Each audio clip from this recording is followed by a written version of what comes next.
is very, very important. As you journey through the Ziibiwing Center, you'll see the language here in the Ziibiwing Center.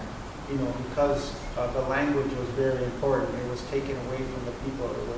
We were forbidden to practice our language.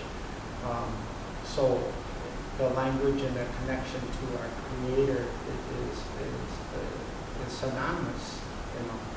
And so it's very important to the Anishinaabe people to bring back the language. The United States government, they have a saying on how language affects not only the Anishinaabe people, but each and every one of us that live here in the United States. And their saying is, once you lose your language, you lose who you are as a people. So it's very, very important for the Anishinaabe people never, ever again to lose his language, because we don't want a government official to come up to us and say, let me hear you speak your language. You know, let me hear you speak some Anishinaabe Moen. And if you can, then you no longer are existent. You are just one of the many. We also know that the language is the carrier of our culture. Those deep meanings are embedded in our language. The way we see the world is embedded in our language. Our connection with our Creator is embedded in that language. We are told that we are spiritual beings that sat with our Creator and asked to have this physical life experience. And in our language, we spelled out, first, He gave us our spirit name. So most of us have, in English you would say our Indian name. So my name is Wabanokwa. That's the name the Creator gave me. And then together laid out my physical life path of what I needed to do, what I would accomplish, what I would experience, and when I would come back home, when I would go back to that spiritual realm. And so even something as simple as one word in our language, bonjour, hello, we have no word for goodbye in our language.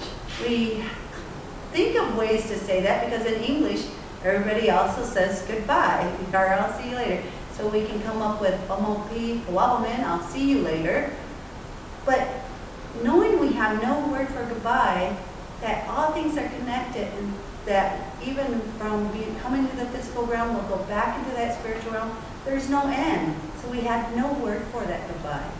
Something as simple as when English you say a baby or a child, in our language we'd say Banuajis. I just told you a vastness about our culture.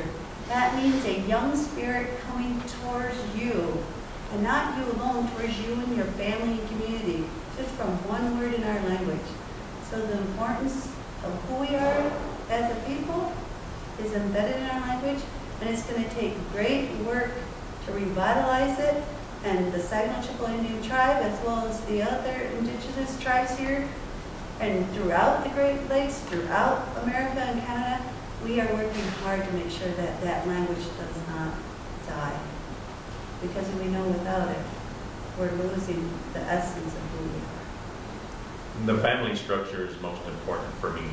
Anishinaabe families that have fathers and mothers and sons and daughters, and the revitalization of families within our community allows language preservation and cultural activities to flourish. For me, it's art, and but I wanted to go back to the language issue for a second.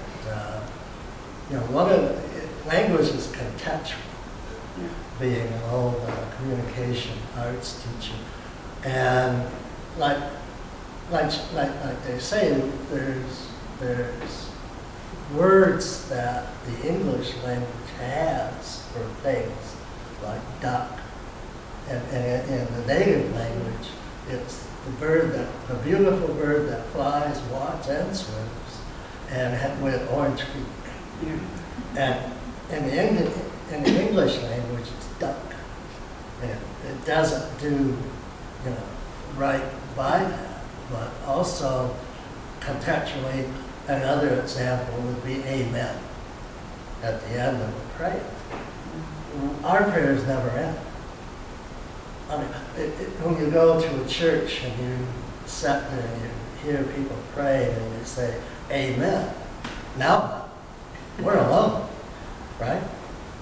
It's over until next Sunday when you come back and say, I pray. What are you going to do till then? Yeah. With ours, it's with you all the time, forever, every minute. You're never alone because the Spirit was there. But now going back to what's important is art. Anybody who travel through time, art stays with you. Art will be here when we're gone. And art is important in our culture.